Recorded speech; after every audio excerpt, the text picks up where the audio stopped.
Introducción al Evangelio de Lucas. Respecto del autor. El Evangelio de Lucas no identifica a su autor, aunque Lucas 1, verso 1 al 4 y Hechos capítulo 1, verso 1 al 3, claramente se deduce que el mismo autor escribió tanto Lucas como Hechos, dirigidos ambos al excelentísimo Teófilo, posiblemente un dignatario romano. La tradición de los primeros días de la Iglesia es que Lucas, un médico y compañero cercano del apóstol Pablo, fue quien escribió Lucas y Hechos, como se puede observar en Colosenses 4, verso 14, y en 2 de Timoteo 4, verso 11. Esto haría de Lucas el único gentil que participó con los libros de las Escrituras. En cuanto a la fecha de su escritura, el Evangelio de Lucas fue escrito probablemente entre el 58 y el 65 después de Cristo. En cuanto al propósito de la escritura, al igual que los otros evangelios sinópticos, Mateo y Marcos, el propósito de este libro es revelar al Señor Jesucristo y todo acerca de todas las cosas que Jesús comenzó a hacer y a enseñar hasta el día en que fue recibido arriba, como dice Hechos capítulo 1, verso 1 al 2.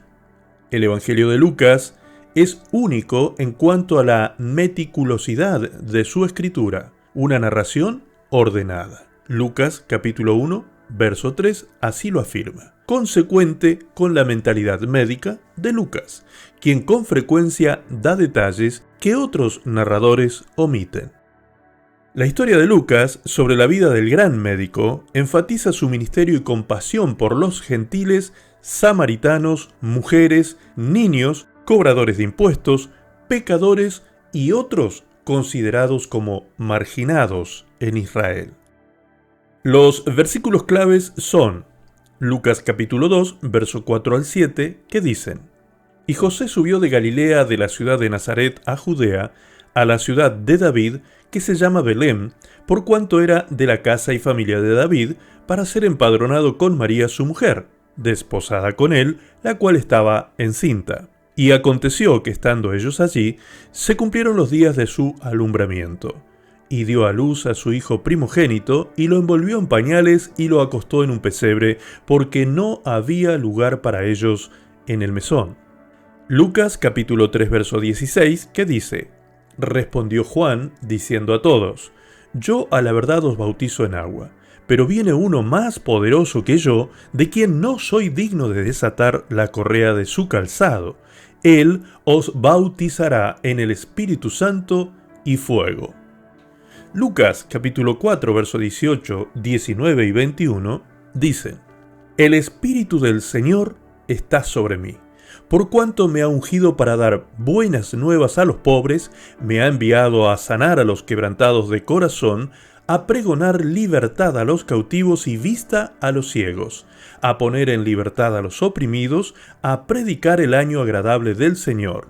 Hoy se ha cumplido esta escritura delante de vosotros. Lucas capítulo 18, verso 31 al 32, dicen: Tomando Jesús a los 12, les dijo: He aquí subimos a Jerusalén, y se cumplirán todas las cosas escritas por los profetas acerca del Hijo del Hombre. Pues será entregado a los gentiles, y será escarnecido y afrentado y escupido. Lucas capítulo 23, verso 33 al 34, dicen: Y cuando llegaron al lugar llamado de la Calavera, le crucificaron allí, y a los malhechores, uno a la derecha y otro a la izquierda. Y Jesús decía: Padre, perdónalos, porque no saben lo que hacen. Y repartieron entre sí sus vestidos, echando suertes.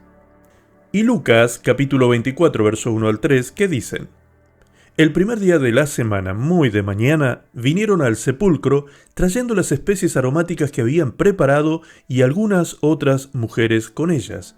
Y hallaron removida la piedra del sepulcro, y entrando, no hallaron el cuerpo del Señor Jesús. Hagamos un breve resumen.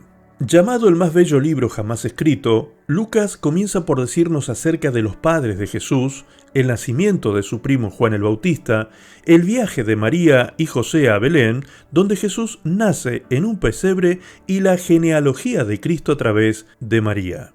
El ministerio público de Jesús revela su perfecta compasión y perdón a través de las historias del hijo pródigo, el hombre rico y Lázaro, y el buen samaritano. Mientras que muchos creen en este amor sin prejuicios que sobrepasa todos los límites humanos, muchos otros, especialmente los líderes religiosos, desafían y se oponen a las pretensiones de Jesús. Los seguidores de Jesús son animados a evaluar el costo del discipulado mientras sus enemigos buscan su muerte en la cruz. Finalmente, Jesús es traicionado, juzgado, sentenciado y crucificado. Pero la tumba no puede detenerlo. Su resurrección asegura la continuación de su ministerio de buscar y salvar a los perdidos.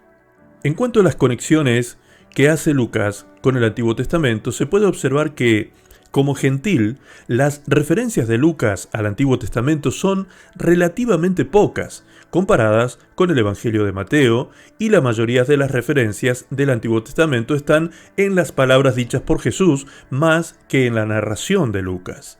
Jesús utiliza el Antiguo Testamento para defenderse contra los ataques de Satanás, respondiéndole con «Escrito está», allí en Lucas capítulo 4, verso 1 al 3, para identificarse a sí mismo también como el Mesías prometido en Lucas 4, 17 al 21. Además, para recordar a los fariseos su imposibilidad de guardar la ley y su necesidad de un Salvador, en Lucas capítulo 10, verso 25 al 28, y Lucas capítulo 18, verso 18 al 27, y para confundir su conocimiento cuando trataban de engañarlo y probarlo en Lucas capítulo 20. En cuanto a la aplicación práctica de las enseñanzas de este libro a nuestra vida, podemos decir que Lucas nos muestra un hermoso retrato de nuestro compasivo Salvador. Jesús no se sentía incomodado por los pobres y los necesitados. De hecho, ellos eran un importante objetivo en su ministerio. En los tiempos de Jesús, Israel era una sociedad muy consciente de sus clases sociales. Los débiles y los oprimidos eran literalmente incapaces de mejorar su suerte en la vida y estaban especialmente abiertos al mensaje de que el reino de Dios se ha acercado, dicho en Lucas 10:9. Este es un mensaje que debemos llevar a todos aquellos a nuestro alrededor que necesitan desesperadamente escucharlo, aún en países comparativamente prósperos, tal vez especialmente por ello. La necesidad espiritual viene a ser tremenda. Los cristianos deben seguir el ejemplo de Jesús y llevar las buenas nuevas de salvación a los espiritualmente pobres y necesitados. El reino de Dios se ha acercado y el tiempo se acorta cada día. Bendiciones para todos, amados. Nos vemos, Dios mediante, en nuestro próximo encuentro con el libro de El Evangelio de Juan.